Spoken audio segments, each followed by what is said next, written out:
हाँ जी गाइस, तो एक और सरकास्टिक संडे के अंदर आपका बहुत बहुत स्वागत है। बहुत सारी इंटरेस्टिंग अपडेट्स आपके लिए फिर से लेके आ गया हूं टेल्को एंड टेक की। अगर आप टेक के लिए आए हो तो टाइम स्टैम्प ये रहा, अगर आप टेल्को के लिए आए हो तो पहली अपडेट आती है बीएसएनएल की तरफ से। ऑफ कोर्स ये हफ्ता तो पहली अपडेट बीएसएनएल, हा मतलब मजा ही आ गया, क्योंकि इतने हफ्तों से जो अपडेट्स थी वो सारी खींच के ले जा रहे थे जियो और एयरटेल। लेकिन आज की जो बीएसएनएल की अपडेट है वो ये है कि भाई टैरिफ हाइक्स जो करे हैं बाकी की कंपनीज ने, उससे सबसे ज्यादा फायदा इस समय ऑफ कोर्स बीएसएनएल को ही होना था एंड उसी को ही हो रहा है। कुछ डेटा के हिसाब से 3 जुलाई से अब तक अप्रोक्सीमेटली 2.5 लाख लोग जो है वो बीएसएनएल के अंदर पोर्ट इन हुए हैं एंड बहुत सारे ऐसे भी लोग हैं इन लैक्स, हाँ मतलब लाखों में, जिन्होंने नई सिम्स खरीदी हैं इंक्लूडिंग मी। यस, मैंने अपना एक्सपीरियंस भी शेयर करा यूट्यूब पे कि बीएसएनएल सिम के लेने के बाद मेरा इस शहर यानी आगरा के अंदर क्या एक्सपीरियंस रहा है। वीडियो अगर नहीं देखी हो तो बहुत इंटरेस्टिंग वीडियो है, यहां पे डाल दे रहा हूं और ऊपर लिंक दे दूंगा टैग में, जरूर जाके देख लेना, मजा आ जाएगा। बड़ी बात बीएसएनएल के लिए इसलिए क्योंकि काफी टाइम से ये कंपनी जो है वो कंज्यूमर्स को लूज कर रही थी,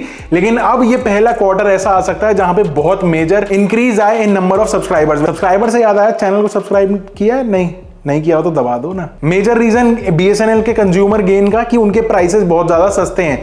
शायद 1 महीने का टैरिफ उनका 147 रुपीज से स्टार्ट हो जाता है, जिसके अंदर 10 GB डेटा भी वो लोग देते हैं। एंड अगर इसी को कंपेयर करेंगे सिमिलर बेनिफिट्स प्राइवेट कंपनी से तो अराउंड 300 रुपया देना पड़ता है। एक्सपर्ट्स के हिसाब से अगर बीएसएनएल अच्छी क्वालिटी सर्विस इस टाइम पे दे दे, ज्यादातर लोग जो हैं वो लैच ऑन हो जाएंगे बीएसएनएल पे एंड बाकी कंपनीज को ज्यादा नहीं तो थोड़ा बहुत तो झटका दे ही देगा। आपको क्या लगता है, आपके क्या विचार हैं बीएसएनएल के ऊपर? नीचे कमेंट के बताना। एंड अब चलते हैं अपनी अगली अपडेट पर। अगली अपडेट आती है डीओटी की तरफ से एंड उन्होंने बेसिकली डिमांड नोटिस रखा है कि जो पैसा है 5G स्पेक्ट्रम का वो कंपनी से कैसे लेना है। पेमेंट का जो डेडलाइन है वो 26 जुलाई है एंड कंपनीज के सामने सपोजिटली ऑप्शन रखा गया है कि या तो पूरे पैसे दो या फिर 20 EMI के अंदर दे दो। ये नो कॉस्ट EMI नहीं है, यहाँ पे ब्याज कम लगेगी, इसलिए ज्यादातर कंपनीज इसी को चूज करती हैं। लेकिन इंटरेस्टिंग बात जानने वाली ये है कि इस वाले 5G ऑक्शन के अंदर सबसे ज्यादा माल यानी स्पेक्ट्रम किसने खरीदा? एयरटेल ने अराउंड 6900 करोड़ रुपीस का, वी ने 3510 करोड़ रुपए का एंड जियो ने सिर्फ 950 करोड़। तो यहां पे एयरटेल ने सबसे ज्यादा स्पेक्ट्रम खरीदा है एंड टोटल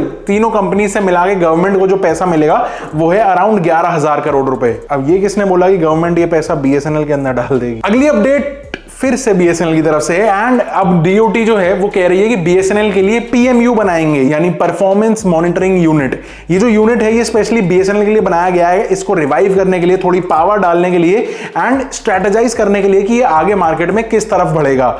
तो यहां पे ना कुछ कंपनीज हैं जैसे तेजस, टीसीएस एंड सी डॉट, ये बीएसएनएल के साथ मिलकर ये पीएमयू क्रिएट करेंगे एंड बेसिकली इसका काम ये होगा कि बीएसएनएल के लिए शॉर्ट टर्म टारगेट्स रखे जाएंगे कि भाई इस महीने हमको यही अचीव करना है तो उसके ऊपर वर्किंग की जाए, इस क्वार्टर के अंदर हमको इतने नंबर्स अचीव करने हैं एंड इवेंचुअली मॉनिटर करेंगे कि कितना अचीव हो पा रहा है एंड अगर नहीं हो पा रहा तो क्यों नहीं हो पा रहा। देखो, जहां पे बीएसएनएल का 4G वाकई मार्केट में आने वाला था वहीं पे तीनों कंपनीज ने अपने प्राइसेस बढ़ा दिए। तो अब जो कंडीशन चल रही है ना उसको देख के लग रहा है कि हाँ भाई वाकई बीएसएनएल सीरियस है अपने काम को लेके एंड यहां पे हो सकता है एक अच्छा ग्रोथ या फिर एस्टैब्लिशमेंट दिखा पाए कंट्री के अंदर। ऑल्सो गवर्नमेंट जो है ना वो टेलीकॉम एक्ट के सारे नए प्रोविजंस एंड रूल्स अगले 6 महीने के अंदर नोटिफाई कर देगी and BSNL top major 4 players के अंदर आ गया है, क्योंकि और कोई बचा नहीं। एंड इंडिया के लिए बताया जा रहा है कि बहुत बड़ी मार्केट, बहुत तेजी से ग्रो होने वाली मार्केट बन रही है, स्पेशली इन कम्युनिकेशंस के सेक्टर में। एंड 6G की बात की जाए तो इंडिया ऐसा प्लेयर बन के आ गया जिसने 6G से रिलेटेड 127 पेटेंट्स फाइल कर रहा है। भाई 5G का पता नहीं, लेकिन 6G में मुझे लग रहा है डेफिनेटली इंडिया रूल करने वाला है। क्या लगता है बताओ ना नीचे कमेंट करके। अगली अपडेट जियो की तरफ से है एंड इट सीम्स कि जियो अब इंडिया का ही नहीं वर्ल्ड का सबसे बड़ा नेटवर्क ऑपरेटर बन के आ चुका है। अगर हम डेटा यूसेज की टर्म्स में बात करें तो अगर पिछले क्वार्टर की बात करें तो 45 एक्साबाइट्स का डेटा कंज्यूम हुआ है, जो कि पिछले साल से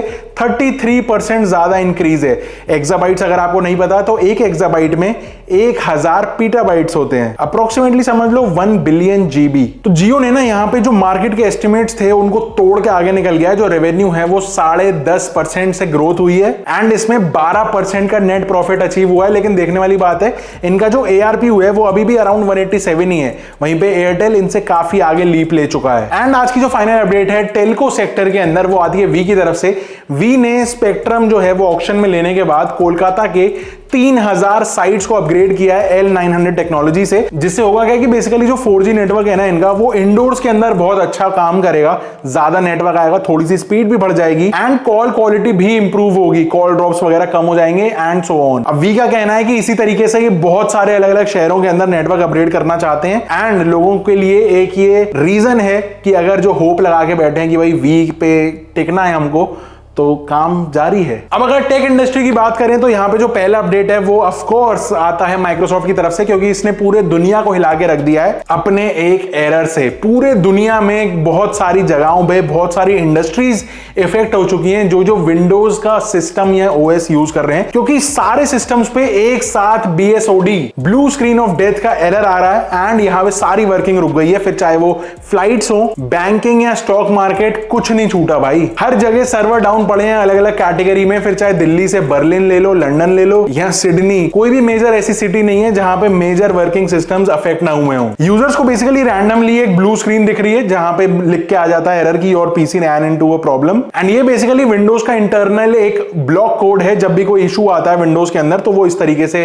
ब्लू स्क्रीन दिखा देता है एंड वहां पे सिस्टम काम करना बंद कर देता है। अब इंटरनेट डिवाइडेड है इस सिस्टम के ऊपर। एक इंटरनेट का पार्ट वो है जो ये मानता है कि भाई माइक्रोसॉफ्ट इतना बड़ा एक ओएस सिस्टम चला रहा है, उसके अंदर एक बग नहीं संभाल पाया एंड हम एज अ यूजर्स, पूरी दुनिया कितनी ज्यादा क्रिटिकल है कि एक कंपनी के एक ओएस के ऊपर हम डिपेंडेंट कितना ज्यादा हो चुके हैं कि एक वहां पे बग आया एंड सारा काम ठप। एंड दूसरा पार्ट इंटरनेट का ये कहता है कि भाई ये एक सोची समझी साजिश है, हैकर्स के थ्रू इस तरीके की चीज को अंजाम देने की कोशिश की गई है एंड मे बी किसी इकोनॉमी को या फिर कंपनी को गिराने के लिए इस तरीके की कुछ खेल खेला गया है। अब क्या लगता है, आप बताओ अपना ओपिनियन इसके ऊपर। क्या एक डिटेल वीडियो हम बनाएं अपनी रिसर्च करके, ये भी बताना नीचे कमेंट करके। अगली अपडेट व्हाट्सएप की तरफ से है एंड एज यूजुअल हर हफ्ते व्हाट्सएप कुछ ना कुछ अपडेट्स देता ही है। तो इस बार विंडोज 11 एंड 10 के अंदर इन्होंने कुछ इंप्रूवमेंट्स करे हैं अपने सॉफ्टवेयर में, यानी व्हाट्सएप पर। अब क्या है कि आप पीसी पर भी जब आप व्हाट्सएप चलाओगे तो मैसेजेस को पिन कर पाओगे। फोन्स की तरह 3 मैसेजेस को आप एक साथ पिन कर सकते हो और कब तक करना है उसकी टाइम लिमिट का भी ऑप्शन खुल गया है, जैसे कि 24 घंटे, 7 दिन, 1 महीना एक्सेट्रा। दूसरा एक और अपडेट यहां पे किया गया है विंडोज का शेयर इंटीग्रेशन। तो अब जब विंडोज के ऊपर व्हाट्सएप चला रहे होगे तो आप कोई भी टेक्स्ट, इमेज या वीडियो को डायरेक्टली राइट क्लिक करके वहां पे शेयर कर सकते हो, जिससे बेसिकली चीजें आसान हो जाएंगी। जैसे कि अगर कोई चीज आपको मेल पे अटैच करनी है या फिर किसी और डिवाइस पे भेजनी है, so this is the solution is the. अगली अपडेट पे चलें तो यहाँ पे सेल्स दोनों ही प्लेटफॉर्म्स पे स्टार्ट हो चुकी है। फ्लिपकार्ट पे अपनी सेल, गोट सेल स्टार्ट हो गई है, Amazon पे अपना प्राइम डे स्टार्ट हो चुका है एंड दोनों ही जगह पे बहुत क्रेजी ऑफर्स चल रहे हैं। हाँ, किसी पे कोई चीज ज्यादा डिस्काउंट में मिल रही है, किसी पे कोई, लेकिन डेट्स सेम रखते हैं हर बार की तरह दोनों ही प्लेटफॉर्म्स। तो इस बार भी अगर आप कुछ लेना चाहते हो तो ये one of the best times है पूरे साल के अंदर अगर कुछ खरीदना हो, कोई भी इलेक्ट्रॉनिक्स है या फिर दूसरी चीजें, समझ रहे हो ना। Amazon ने यहाँ पे 30 दिन का फ्री ट्रायल निकाला हुआ है, तो अगर आप चाहो तो वो क्लेम कर सकते हो, लिंक नीचे डिस्क्रिप्शन में दे दूंगा। एंड अगर कोई फोन लेना चाहते हो तो यहाँ पे बहुत सारे ब्रांड ऐसे हैं इस टाइम पे जो दोनों ही प्लेटफॉर्म्स पे स्पेशली इस सेल पीरियड पे अपने फोन्स को लॉन्च कर रहे हैं। फोन से याद आया, हम सोच रहे हैं CMF फोन 1 के ऊपर एक वीडियो बनाया जाए, काफी इंटरेस्टिंग सा।